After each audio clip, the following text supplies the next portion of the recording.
দেখুন, আল্লাহ রাব্বুল আলামিন সময়ের কসম করে আপনাকে আমাকে কয়েকটা মেসেজ দিয়েছেন। এক নাম্বার হচ্ছে, সময় আমাদের জীবনে খুব গুরুত্বপূর্ণ।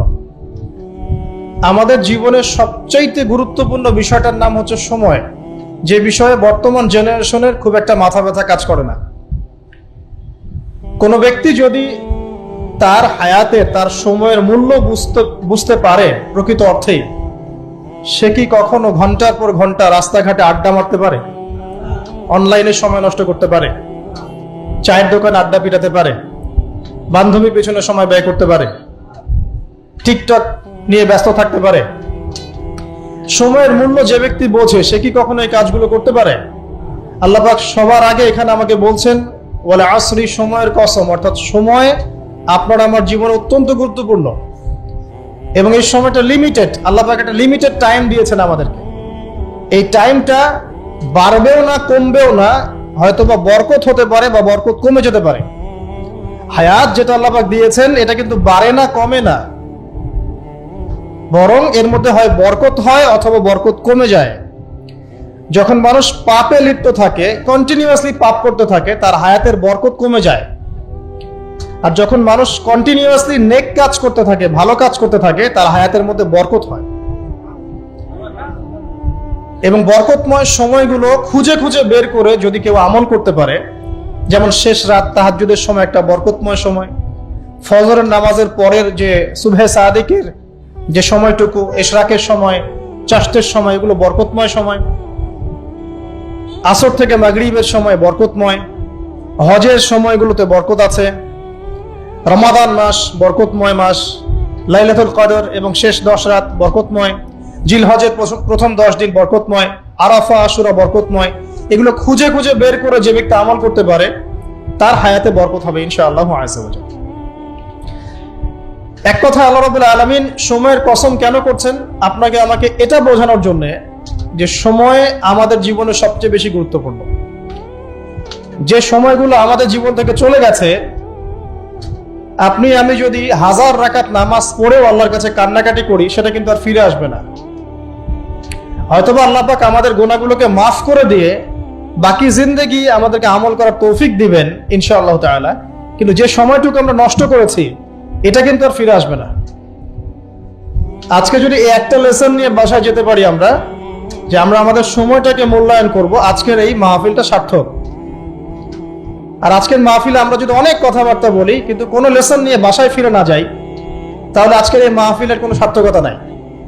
আসা এবং যাওয়াই হবে এখানে। আমি আসলাম, নাস্তা খেলাম, লেকচার দিলাম, চলে গেলাম। আপনারা আসলেন, দেখলেন, সেলফি উঠালেন, চলে গেলেন। এটাই কি সার্থকতা? না। এক নম্বর শিক্ষা নিতে হবে, সময়কে মূল্যায়ন করতে হবে। তো সময়কে মূল্যায়ন করার জন্য একটা বই সাজেস্ট করব, সেটা হলো প্রোডাক্টিভ মুসলিম। একটা বই আছে, বাজারে পাওয়া যায়, প্রোডাক্টিভ মুসলিম। এই বইটার মধ্যে আপনি দেখবেন 24 ঘন্টা কিভাবে আপনি রাসূল সাল্লাল্লাহু আলাইহি ওয়াসাল্লামের সুন্নাহ মতো কাটাবেন, এটা লেখা আছে। এছাড়া আর অনেক অনেক বই আছে, তবে এই বইগুলো ইয়াং জেনারেশনরা বেশি পছন্দ করে এখন।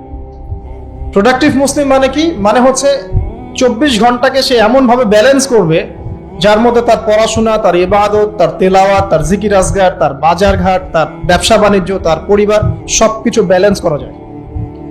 ইসলামে তো বৈরাগ্যবাদের সুযোগ নাই। সারাদিন খালি নামাজই পড়বো, এর নাম তো ইসলাম নয়। সারা বছর ধরে রোজা রাখবেন, এর নাম কিন্তু ইসলাম নয়।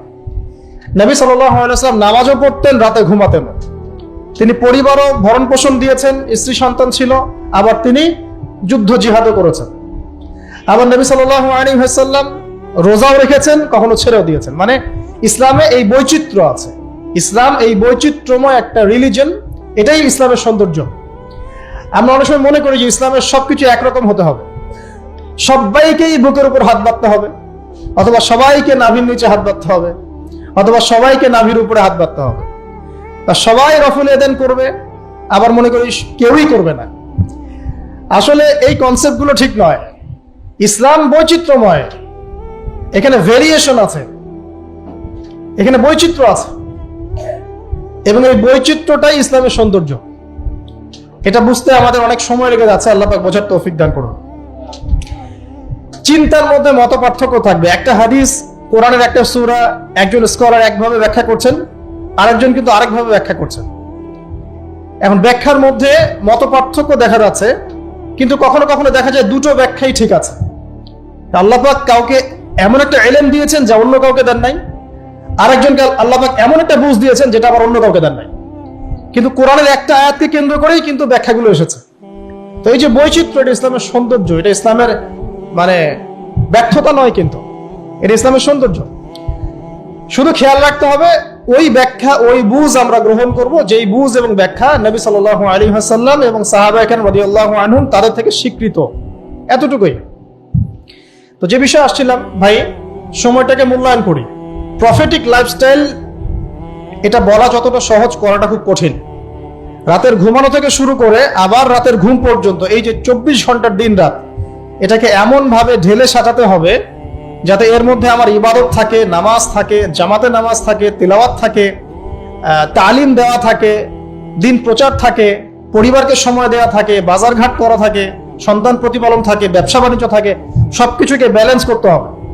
যদি এটা করতে পারি তাহলে ইনশাআল্লাহ আগামী দিনে আশা করা যায় আমাদের তরুণ প্রজন্মের হাতে ইসলামের পতাকা উঠবে ইনশাআল্লাহ।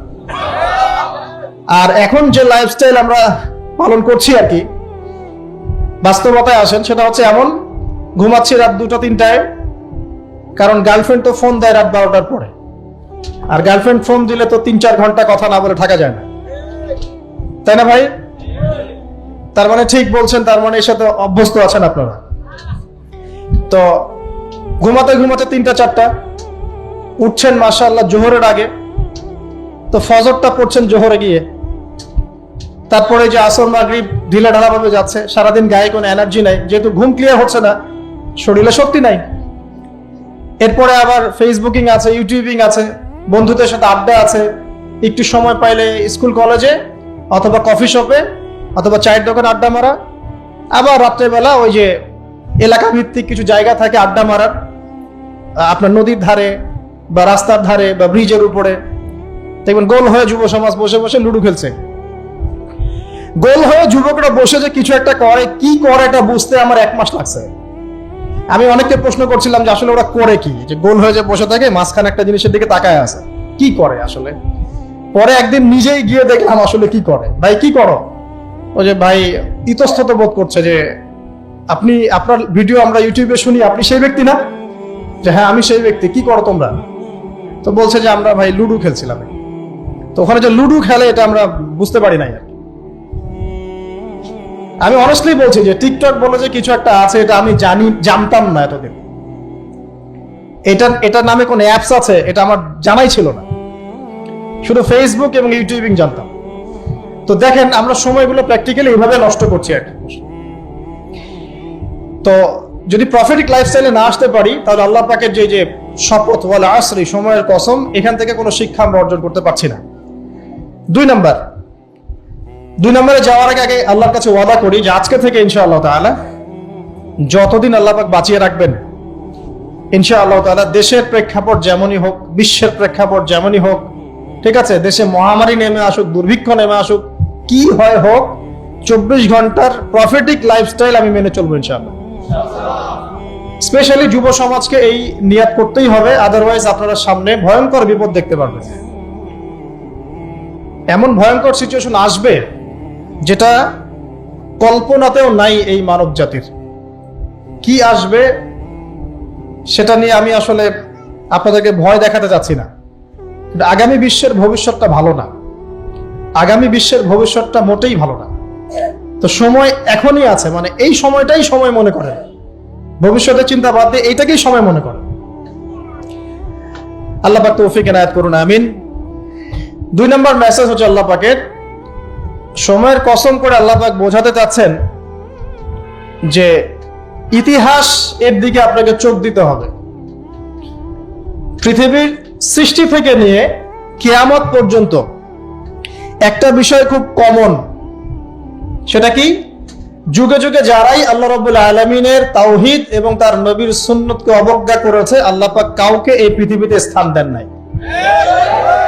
এই ইতিহাসটা কোরআন এবং হাদিসের পাতায় পাতায় আছে। সময়ের শপথ করে আল্লাহ পাক আমাদেরকে বলছেন, ইতিহাস ঘেটে দেখো, পিছনের দিকে তাকিয়ে দেখো, যুগে যুগে যারাই আল্লাহ এবং তার রাসূলের অবাধ্য হয়েছে, আল্লাহ পাক কাউকে এই পৃথিবীতে স্থান দেন নাই। এক নম্বর দেখেন, ওই যে নূহ আলাইহিস সালাম স্থান পেয়েছে? নূহ আলাইহিস সালামের যুগে যে মানুষেরা আল্লাহর বিরোধিতা করেছিল, তারা কি টিকতে পেরেছে? পারে নাই। মাত্র 40 বা 80টা পরিবার নাজাত পেয়েছে, বাকি সবাইকে আল্লাহ পাক ডুবিয়ে মেরেছে। পৃথিবীতে এখন আমরা যারা বেঁচে আছি, আমরা কিন্তু ওই 40 বা 80 পরিবারের সন্তান। আমাদের পিতামাতা কিন্তু ওইদিকে, যারা ওই সময়ে মহাপ্লাবন থেকে উদ্ধার পেয়েছে, নাজাত পেয়েছে, আমরা কিন্তু তাদেরই সন্তান। আর বাকি কাউকে আল্লাহ পাক পৃথিবীতে রাখেন নাই। আল্লাহর কিচ্ছু যায় আসে না। একটা হাদিসে আছে, পৃথিবীর দাম আল্লাহর কাছে একটা মাছির পাখার সমানও না। এই যে ফয়জুল কালাম বইটা আছে, পড়ে দেখবেন। এই বইটা বাসায় রাখতে পারেন, অনেক চমৎকার একটা বই। এখানে অনেক হাদিস আছে, যেটা আপনাদের জন্য খুব ইজি হবে, স্পেশালি যারা জেনারেল লাইনে পড়াশোনা করছেন। মাছির একটা পাখার পরিমাণ দাম যদি আল্লাহর কাছে থাকতো এই পৃথিবী, তাহলে আল্লাহ পাক এই পৃথিবীতে কোনো কাফের মুশরিককে পানি পান করতে দিতেন না, এক ঢোক পানিও দিতেন না। মানে এই মহাবিশ্বের যত গ্রহ নক্ষত্র আছে, এগুলোর সামনে পৃথিবীর দামটা অনেকটা এমন। একটা উদাহরণ দিচ্ছি, সমুদ্রে গিয়েছেন কখনো? সি বিচে গিয়েছেন? কক্সবাজারে ওদিকে গিয়েছেন কখনো? আচ্ছা, নদী তো গিয়েছেন, এই তিস্তার চরে গিয়েছেন না? মনে করেন তিস্তার চরে বিশাল চর, এই চরের মধ্যে একটা বালুর কি পরিমাণ মূল্য আছে? বালুর একটা কণার কি পরিমাণ দাম থাকতে পারে? এই পুরো মহাবিশ্বে পৃথিবীর অবস্থানটা এতটুকুই, বরং তার চেয়েও কম। পুরো মহাবিশ্বে পৃথিবীর অবস্থান এর চাইতেও কম, যতটুকু একটা বিশাল চরের মধ্যে একটা বালুর মূল্য। পুরো বিশাল সমুদ্র সৈকত, এই সমুদ্র সৈকতে একটা বালুর কোনো দাম আছে? একটা বালুর কণার? ওটা থাকলেই কি না থাকলেই কি? পৃথিবীর অবস্থানটা ঠিক এমন মহাবিশ্বে। ওই পৃথিবীতেই আমরা এখন বসবাস করছি, আর আমরা মনে করছি যে আমরা পৃথিবীতে চিরস্থায়ী হব। এই দুনিয়াটা আমাদের, এখানে যা ইচ্ছা আমরা তাই করব। এখানে পলিটিক্স করলে যা ইচ্ছা তাই করব। এখানকার অর্থনৈতিক দায়িত্ব পাইলে যা ইচ্ছা তাই করব। এখানকার সামাজিক নেতৃত্ব পাইলে যা ইচ্ছা তাই করব। হ্যাঁ, এখানকার ধর্মীয় নেতৃত্ব পাইলে যা ইচ্ছা তাই করব। আমাদের ভাবটা এখন এমন। অথচ পৃথিবীর মূল্য আল্লাহর কাছে একটা বালুর পরিমাণও না, একটা মাছির পাখার পরিমাণও না। তো আলী রাদিয়াল্লাহু আনহু একটা কথা বলতেন যে পৃথিবীতে মানুষ এমন ভাবে বিচরণ করে যে মানুষ মনে করে যে পৃথিবীতে সে ছাড়া আর কিছুই নাই, আর পৃথিবী থেকে মানুষ এমন ভাবে চলে যায় যে মনে হয় পৃথিবীতে সে কখনো ছিলই না। এটা আলী ইবনে আবি তালেব রাদিয়াল্লাহু আনহুর কথা। কত গভীর কথা, চিন্তা করছেন? পৃথিবীতে যখন মানুষ বসবাস করে, তখন মানুষের কাছে মনে হয় যে দুনিয়াটা আমাদেরই, দুনিয়াতে আমরা ছাড়া কিচ্ছু নাই, সবকিছু আমাদের, এই দুনিয়ার মালিক আমরাই। মুখে হয়তো বলে যে আল্লাহ বলে একজন আছে, কাজে কিন্তু আসলে মানে না। কাজে কিন্তু আসলে মানুষ সেটা স্বীকার করে না। কার্যত স্বীকার করলে কি মানুষ আল্লাহর হালালকে হারাম করতে পারতো? আল্লাহর হারামকে হালাল করতে পারতো?